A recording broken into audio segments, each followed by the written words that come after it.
Pakistan now, where Parliament is meeting in the coming hours to choose the new Prime Minister who will replace Imran Khan, who was ousted over the weekend.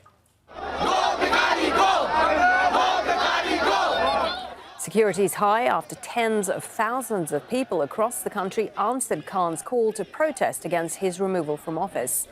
He's thanked his supporters for opposing what he calls a US-backed regime change.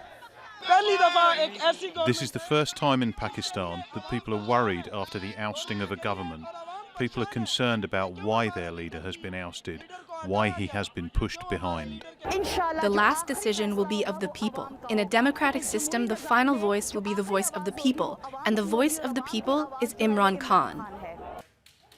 Let's get a reminder of how we reached this point. The original no-confidence motion against then Prime Minister Imran Khan was brought to Parliament by the opposition back on March 28th.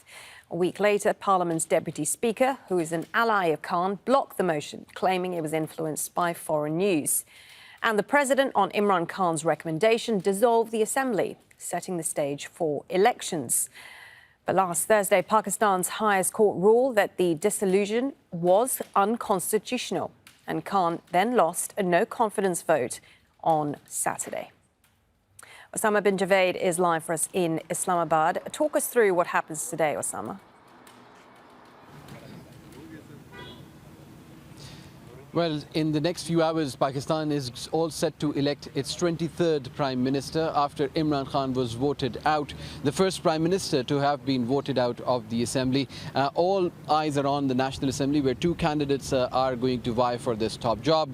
Former Foreign Minister Shah Mahmood Qureshi from Imran Khan's party, and Sharif, a candidate of the joint opposition, who is most likely to win the votes because they had the numbers to oust Imran Khan. And to discuss this, we have with the former governor of Sindh province, Mr. Zubair Umar. Thank you very much for being with us. Imran Khan was able to bring out thousands of people across Pakistan.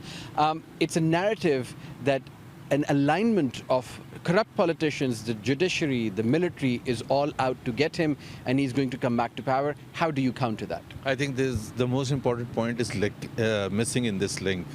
There's no one else responsible for the downfall of Imran Khan but Imran Khan himself. He brought it on himself. I mean, if he had built up a strong cabinet which included competent people responsible to deliver on the economic front, that's the key, most important objective, and he totally missed that. And this in spite of the fact that he was the first Prime Minister who got the kind of support from all stakeholders, including the military, unprecedented support, the judiciary, the media. He was the darling of the media when he came in power. So all the major stakeholders were all behind him, and everyone also felt and to some sense that I think give civilian leadership the opportunity to perform rather than being disturbed unnecessarily.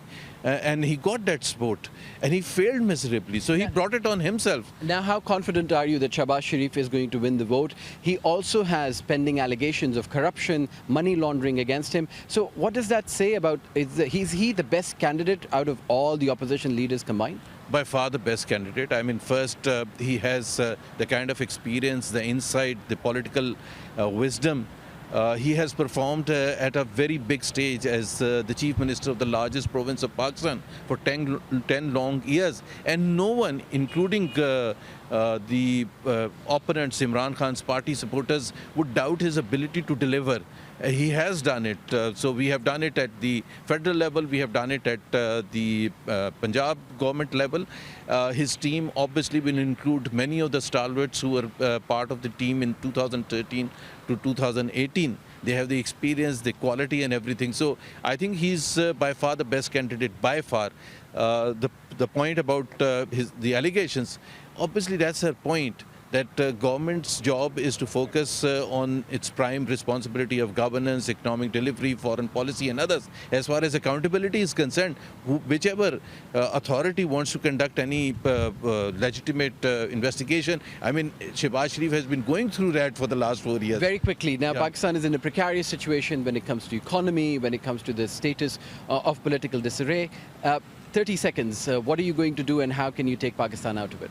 I mean, the good news is first, creating confidence among the investors and potential investors and the main stakeholders. Already this morning, the stock is up 1440 points, which is unprecedented. The dollar has come down since that decision of last Thursday of the Supreme Court from 190 to around 192. That's the kind of confidence that PMLN always creates whenever it comes in power. So that is the starting point. Then obviously as you take key economic decisions on how to go about, and we have a very good plan that the team has prepared. So hopefully. Mr. Zubair, thank you very much for being with us. That's the former governor of Sindh province, Mohammed Zubair, speaking to us. He's about to go into the parliament as voting is all set to begin. The focus now seems to be from the politicians to go towards delivery and move away from the politics of allegations which they accuse Imran Khan of orchestrating in the last 3.5 years. It's going to be an interesting day to watch. Thank you for that. Osama bin Javaid there for us in Islamabad.